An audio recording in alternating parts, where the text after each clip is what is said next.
Hey riders, Kaitlin here. Today I'll be discussing flag and hand positions in color guard. These positions will come into play throughout the whole season and are the main basis of all technique you will learn. Now let's get started. First, I would like to discuss hand positions. There are two main hand positions in color guard. The first one is called money hand. Money hand is when your hand is facing palm up and is underneath the pull of your flag. It's called money hand because it looks like your hand is gesturing for money. The second one doesn't really have a name, but it's typically referred to as flat hand. Flat hand is when your hand is on top of the pole and your knuckles are facing up. Money hand is bottom, flat hand is top. Money hand, flat hand. The first flag position I would like to discuss with you is called attention. Attention is a position used when your drum major calls you and your band into attention. First, you're going to hand off the flag into your right hand. Your right hand should be positioned right at the tape. Next, you're going to maneuver the flag right in front of you vertically. Make sure the pole is close, but not so close that it's touching your nose. Then you're going to take your left hand and position it in the middle region of the sleeve of your flag. And this is basically attention. There are a few good rule of thumbs you should take though. First, make sure that your right hand is positioned near the midsection of your torso. This is where my right hand is, and this is the midsection of my torso. Next, you should make sure that your left hand is positioned right in front of your face, but not right in front of your eyes so that it obscures your vision. Finally, make sure your arms are boxed out, your back should be straight, and your feet should be squished together. And this is attention. The next position I would like to discuss is called parade rest. Parade rest, like attention, is used by your drum majors when they want your band and you to go into parade rest. First, you're going to hand the flag to your right hand. Your right hand should be positioned right at the tape of your flag. Next, you're going to take the butt end crutch tip and place it on the side of your left foot. You shouldn't be stepping on it. It should be right on the edge of your left foot, like so. Next, you're going to outstretch your right hand until it's all the way out. Let your arm relax a little, but not so relaxed that you let go of your flag. Finally, you're going to take your left hand, ball it into a fist, and put it on the arch of your back. And this is parade rest. There are a few good rule of thumbs to follow for this as well. First, always be aware of where your butt end crutch tip is. If it's not on the edge of your left foot, you may not have a stable hold of this. Also, make sure the pole is positioned on somewhat of your right knee, like so. This is parade rest. Now, your drum major may call you in the band into attention and parade rest throughout band camp or parade or performance. To put you in these stances, the drum majors use a certain command. The command for attention sounds something like this. Band 10, cut! After your drum major says that, you should immediately go into attention. Drop whatever you're doing, having a conversation, messing around, drop it. You gotta go into attention.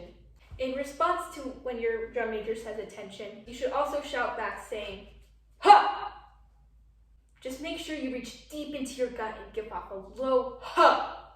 So, your drum major calling you into attention and you going into attention should look something like this. Band, a 10, cut!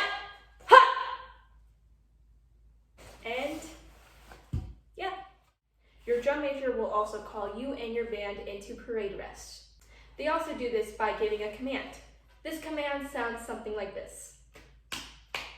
Band, parade rest. And after they do that, you immediately go into parade rest, no matter what you're doing. In response to your drum major asking you and your band to go into parade rest, you will respond by saying, down.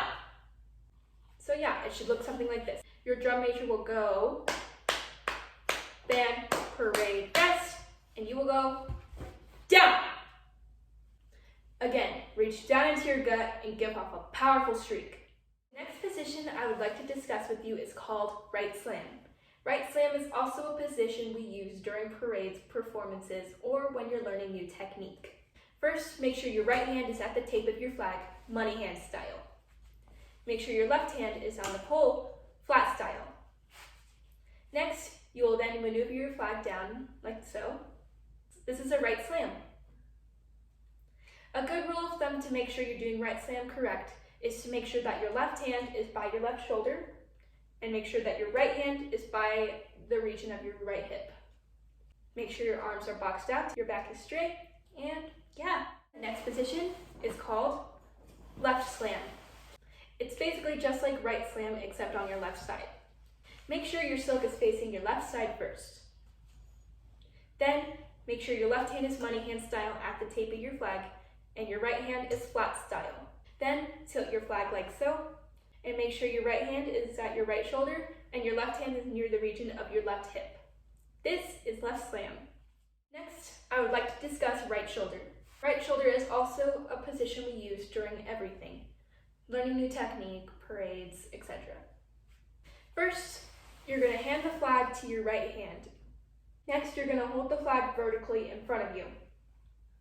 You're going to thrust it up. Next, you're going to take your left hand and wrap it around the butt end crutch tip. Make sure there are no flimsy fingers underneath it. Make sure it's wrapped around tightly like a burrito. And this is right shoulder. A good rule of thumb is to keep your left hand by the belly button area of your torso, to always keep your right hand on the tape. Then, this is right shoulder. Next, I would like to discuss left shoulder. Left shoulder is just like right shoulder except on your left side. What you're going to do for left shoulder is hand the flag to your left hand. Hold it vertically in front of you. Again, don't have to pull so close to your face that it's touching your nose. Next, you're going to thrust it up and wrap your right hand around the butt end like a burrito. Again, no flimsy fingers underneath, just right around it. Again, have your right hand near the belly button area of your torso and have your left hand always on the tape. This is left shoulder.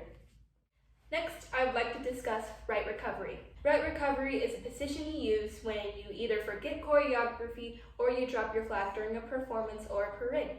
Right recovery can also come into play when you run into obstacles during a parade. For instance, you could be marching during a parade and a crowd of people could come in your way and you do not want to risk hurting them. So then you would go into right recovery. Right recovery is simply where you hold the flag in your right hand and you're going to position your right elbow onto your torso. And this is right recovery. It's easy just so when you forget choreography or you encounter turmoil that you can come back easily. The flag doesn't have to be so close. After you position it on your side, you don't have to move your arm any closer at all. And last but certainly not least is left recovery. It's exactly like right recovery except held in your left hand. Hand the flag to your left hand. Your hand will be on the tape. You'll position your left elbow onto your side. And this is left recovery. It doesn't matter which recovery you use as long as you're in this position when you mess up. You may use left recovery during a parade when obstacles are on this side, or you may use right recovery when obstacles are on this side. And that's it, and a lot of information. If you do find yourself struggling to remember all of this information, I suggest watching back on this video and reviewing it on your own with your own flag. If you don't own a flag, you can find your own household item like a broom or a long stick and follow along. I hope you all are in good conditions during this rough time. As always, if you have any questions or concerns, just leave them in the comments and we will reply soon. Thank you for tuning in, riders.